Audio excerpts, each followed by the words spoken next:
تبلیغی جماعت پر اعتراضات اور جوابات۔ قرآن اور مستند احادیث کو چھوڑ کر فضائل اعمال پڑھتے ہیں جس میں متعدد ضعیف روایات ہیں۔ یہ بات بھی غلط ہے، فضائل اعمال میں زیادہ تر احادیث صحیح ہیں، ضعیف حدیثیں کم ہیں، اور جو ضعیف حدیثیں ہیں بھی تو وہ مسائل کے بارے میں نہیں ہیں، وہ فضائل کے بارے میں ہیں۔ بہت بڑے بڑے علماء محدثین گزرے ہیں جن کا یہ کانسیپٹ تھا کہ ایک عمل کی فضیلت اگر صحیح حدیث سے ثابت ہو تو اس کی فضیلت کو چار چاند لگانے کے لیے ضعیف حدیث پیش کی جا سکتی ہے۔ یہ تو بہت زیادہ ہے، تبھی حدیث کی کتابوں میں صحیح حدیث کے ساتھ ضعیف حدیثیں بھی بھری ہوئی ہیں۔ تو وجہ اس کی یہی ہے کہ بھئی اس سے کوئی شرعی مسئلہ ثابت نہیں ہو رہا، فضائل اعمال مسائل کی کتاب تو ہے نہیں۔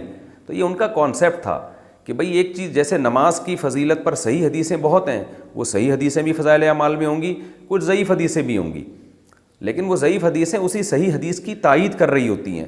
تو اس لیے یہ ایک نعرہ پوری دنیا میں خام خواہ میں پھیلا دیا گیا ہے کہ فضائل اعمال میں من گھڑت قصے ہیں، فضائل اعمال میں ضعیف روایتیں ہیں۔ ایسا نہیں ہے، ضعیف روایتیں بھی ہیں لیکن بہت ساری صحیح روایتیں بھی ہیں، اور ان سے جو مضمون ثابت ہو رہا ہے وہ شریعت کے مطابق ہے۔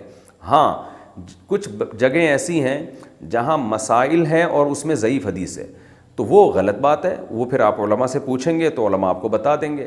تو ایسے تو دنیا میں کوئی بھی کتاب ایسی نہیں ہے جو نقص سے پاک ہو، صرف اللہ کی کتاب قرآن ہے جس میں کوئی عیب نہیں ہے، وہ ہر قسم کے نقص سے پاک ہے۔ باقی تو دنیا میں ہر کتاب میں کچھ نہ کچھ سقم پایا جاتا ہے، کوئی بھی کتاب لیں گے کچھ نہ کچھ سقم ہوگا اس کے اندر، تو اس لیے اس کو بیان کرنے میں کوئی حرج نہیں ہے۔ اب تک تبلیغی جماعت فضائل اعمال ہی پہ چل رہی ہے، تو ہم نے نہیں دیکھا تبلیغ والوں کے عقیدے خراب ہوئے ہوں، بلکہ تبلیغ والے جتنے توحید پرست ہوتے ہیں اتنے تو ہمیں دوسروں میں توحید نظر نہیں آتی۔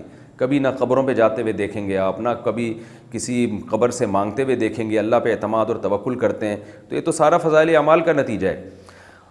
ایک اور اعتراض فضائل اعمال پہ یہ کیا جاتا ہے کہ اس میں من گھڑت قصے ہیں۔ یہ بات بھی غلط ہے۔ من گھڑت کی ڈیفینیشن کیا ہے؟ من گھڑت کا مطلب یہ ہے کہ شیخ الحدیث مولانا زکریا رحمۃ اللہ علیہ اپنی طرف سے کوئی قصہ سنا دیں جو انہوں نے نہ خود اپنی آنکھوں سے دیکھا ہو اور نہ اس کی ان کے پاس کوئی سند ہو، اس کو من گھڑت کہتے ہیں۔ آپ نے کوئی قصہ سنایا، لوگ پوچھیں گے بھائی یہ قصہ من گھڑت ہے، آپ کہیں گے کیوں؟ وہ کہتا ہے آپ نے دیکھا اپنی آنکھوں سے؟ آپ کہیں نہیں نہ میں نے تو دیکھا بھی نہیں۔ پھر کسی مستند آدمی سے سنا؟ نہیں جی، پھر ہم کہہ سکتے ہیں بھائی یہ من گھڑت ہے۔ لیکن آپ نے ایک واقعہ سنایا، اگلا کہہ رہا ہے من گھڑت ہے، آپ دلیل دے رہے ہو بھائی میں نے خود اپنی آنکھوں سے دیکھا ہے، تو اب من گھڑت کہاں سے ہو گیا؟ یا کسی قابل اعتماد آدمی کا حوالہ دیا کہ اس نے یہ واقعہ بیان کیا ہے، تو اب من گھڑت نہیں رہا۔ تو فضائل اعمال میں جتنے بھی کرامت کے واقعات ہیں، جتنے بھی اس طرح کے واقعات ہیں جو محیر العقول ہیں، وہ کرامت کے واقعات ہیں، تو فضائل اعمال میں نے جس کتاب سے لیا ہوتا ہے اس کتاب کا حوالہ دیا ہوتا ہے، اور وہ کتاب کے مصنف بڑے بڑے محدثین، بڑے بڑے مورخین ہیں، تو قابل اعتماد لوگوں کے حوالوں کے ساتھ وہ واقعات لکھے ہوئے ہیں، تو ان کو من گھڑت کس بیس پہ کہہ دیا آپ نے؟ تو اس لیے یہ الزام برائے الزام ہے، اس کی کوئی حقیقت نہیں ہے۔ ہاں یہ ضرور ہے کہ ویسے ہم چھوٹا منہ بڑی بات کرتے ہوئے کہ ہماری کیا حیثیت ہے، لیکن میں کیا بعض بڑے علماء بھی ہم نے دیکھے ہیں، وہ تبلیغ کے اکابر کو ایک مشورہ دیتے ہیں کہ بھائی اب چونکہ کام پوری دنیا میں بہت زیادہ پھیل گیا ہے، بہت زیادہ پھیل گیا ہے، تو بین الاقوامی سطح پہ کام ہو رہا ہے، تو ایسی کتاب آنی چاہیے جو بالکل بے غبار ہو، جس میں ساری حدیثیں صحیح ہوں، اس میں ضعیف، کیونکہ جیسے جیسے کام بڑھتا ہے نا اس کا معیار بھی اسی حساب سے بڑھانا پڑتا ہے آپ کو۔ تو اس لیے ہمارا ایک مشورہ ہے کہ ریاض الصالحین ہونی چاہیے، کیونکہ ریاض الصالحین میں A to Z ساری حدیثیں صحیح ہیں، الا یہ کہ ایک آدھ روایت پر اس کے کلام کیا گیا ہے، لیکن وہ بھی کوئی یقینی طور پہ کلام نہیں ہے۔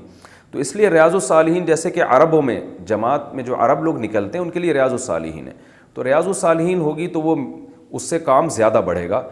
یہ ایک مشورہ ہم بھی دیتے ہیں، لیکن ہماری کوئی ایسی اوقات نہیں، ہمیں تو یہ مشورہ دیتے ہوئے بھی شرم آتی ہے۔